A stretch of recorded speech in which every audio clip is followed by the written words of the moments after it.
Come and get a taste of my mind. Come and take a look behind the scenes. See, we've been a five and we hero every day. I'm on the grind. I won't never ever take a day off. Everything I do is gonna pay off. Your little father time with me, with me, with me.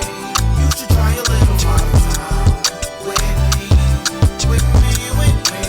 Come and get a taste of my mind. Come and take a look behind the scenes. See, we've been a five and we hero every day. I'm on the grind. I won't never ever take a day off. Everything I do is gonna pay off. Your little father time with me. Follow time on the go. Yes, it is. We going. Yes, sir. So right now we are on the south side of Chicago checking out the Miyagi Records store and hooking up with our folks over at Homecourt Collective. We got a little bit of a surprise for y'all, but if you ever find yourself near the Garfield stop of the Green Line, be sure to check out Homecourt Collective at the Miyagi Records.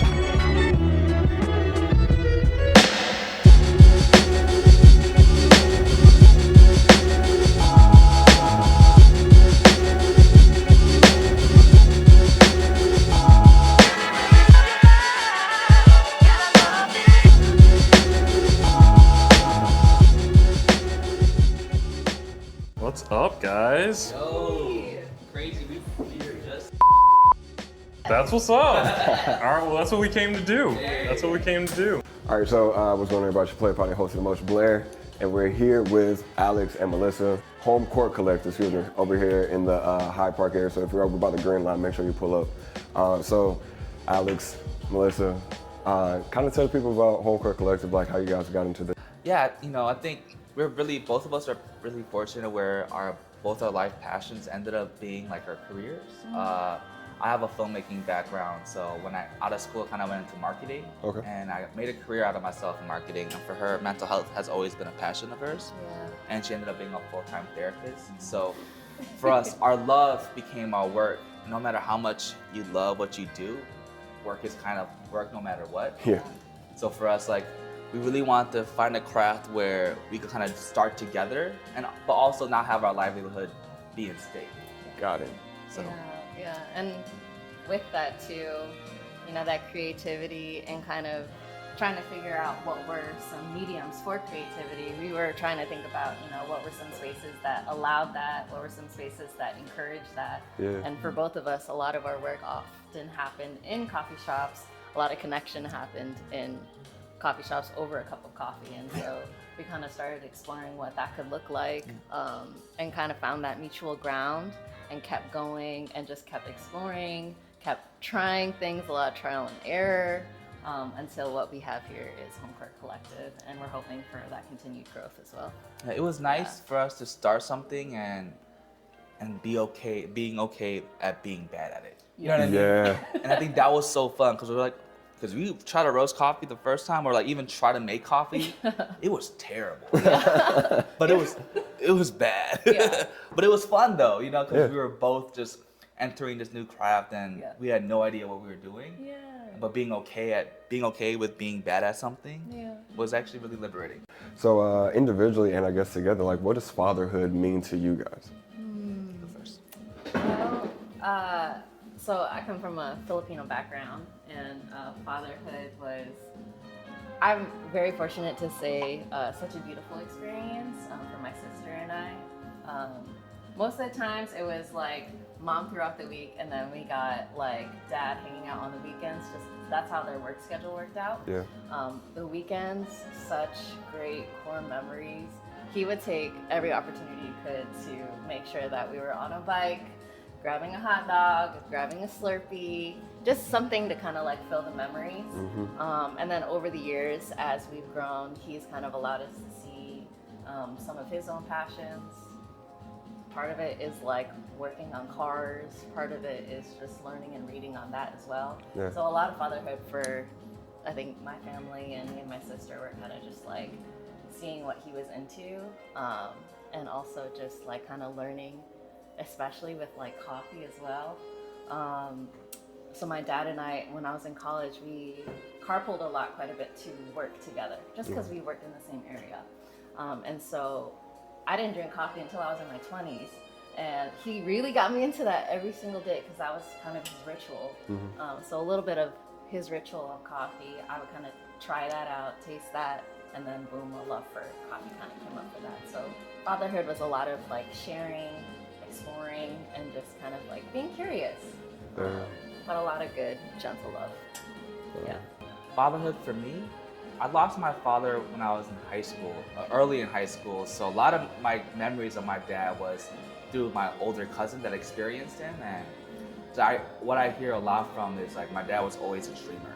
You know, he always could envision something that's beyond him, especially as an immigrant. For his ability to vision, like to see something and have a vision and have that passion is something that I always loved to hear as a kid. Also, my dad was a protector out here, you know? So for me, like I remember my older cousin got in trouble and my dad's older brother was like upset at her daughter, and it was my dad, yo, chill out, that's my niece, don't talk to her like that. But it was all love, you know what I mean? It was just the heat of the moment. But willing to like, his natural instinct is to protect. And so I think for me, like what fatherhood means is I think it's protection, it's nourishment, it's also joy, you know? So yeah, I think about my memories. I remember going to Navy Pier with my dad, my sister, and me, and it was the first ever 4D movie in Navy Pier, and we had two options, NSYNC in 4D or Phantom of the Menace in 4D. And as a kid, as a Star Wars nerd, me and my dad wanted to see Star Wars. But my dad being a girl dad, watched NSYNC 4D. I was like, you got a chance to see NSYNC in 4D. Alrighty, so we got the menu here. We've already told the people about the Father Time drink, so do you think we could try it out now? Yes. Yeah, let's do it. I can get that started. All right, so we got you guys making the drink. One question that we asked everybody is like, who's like your one top fictional father? Uncle Phil and Carl's Winslow. Oh, yeah. I think the willingness, and because Uncle Phil, I think both have really good patience. I think they both have really good understanding. They're okay when Steve Urkel came into their lives. You know, Uncle Phil was okay when Will came into their lives. And I love like that balance of grace and openness. Also, they had a crossover. On Yes, they Family did. Matters. Yes, they did. And that's legendary. Okay, you win. He does look like the father on Fresh Prince.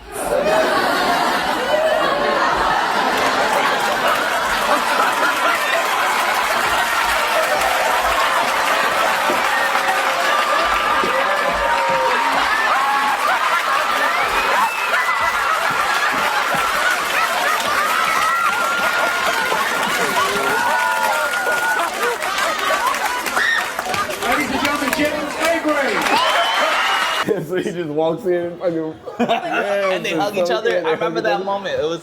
That's my childhood. So. Yeah, for sure. Victor Baxter. Yeah. Victor Baxter. I think that is definitely the fictional father that comes to mind when I'm thinking like that. Yes. Victor Baxter. Victor Love Baxter. it. That's that's definitely not a dad that has ever been mentioned. No. So that's a solid pick. Yes. So we got that first to go. Ah. So this is, again, right, first edition.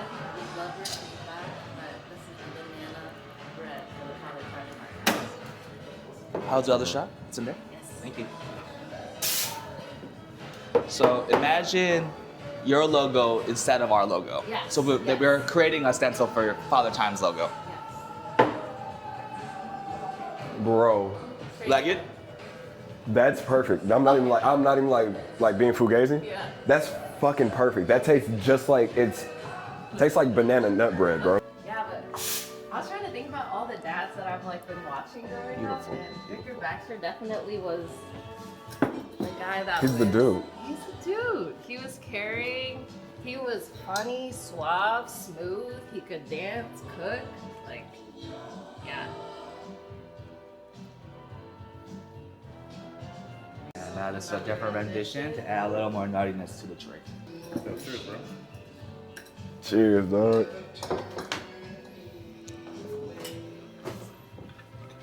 Am I right? Nah, give me this. Now, you tell me. I mean, you're not wrong. Was I right? I mean, the pistachios. Take it over the top? Yeah, I love it. Okay. Okay, good. It's a great taste, man. So we appreciate you guys, seriously. Thank you so much for having us. Thank you. Thank you so much. Appreciate it, man. So here we are, Bridges of Poplar Creek Country Club at the Bata Soul for the Soul 2 charity golf event. Yes, sir. Sponsored by Bata Soul, Fairway Shy, and our friends over at Ateneo Golf. Shout out to the homies, Gerard and Jim. Yeah, shout them out. Shout them out. We gonna have some fun today. I'm just here for the vibes, the winking vibes. The winking. The winking vibes. So, question we're gonna ask people walking up in here: are you following and subscribed to Father Time Pod? If you are, Oh, shout out to the friends at Wink. yes, sir. Yeah, facts. Drinklink.com. Use the promo code Father Time Pod for 20% off at checkout. Yep, You know the vibes. you know the vibe.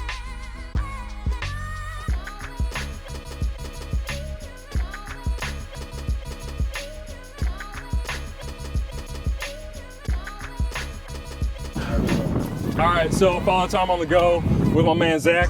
Yo, this dude is an artist. So if you guys are following the podcast on YouTube and on Instagram, we'll give you a link. Are you following? I'm following on Instagram. All right, I so don't you get got on your phone YouTube. now. You can subscribe to the YouTube page. Yeah, we can, definitely. Definitely can. And then it's like Halloween for you guys. You can pick which one you want. Perfect. What flavors they got? So we got lemon lime, we have a black cherry, tangerine, and mango. Oh yeah. There we go.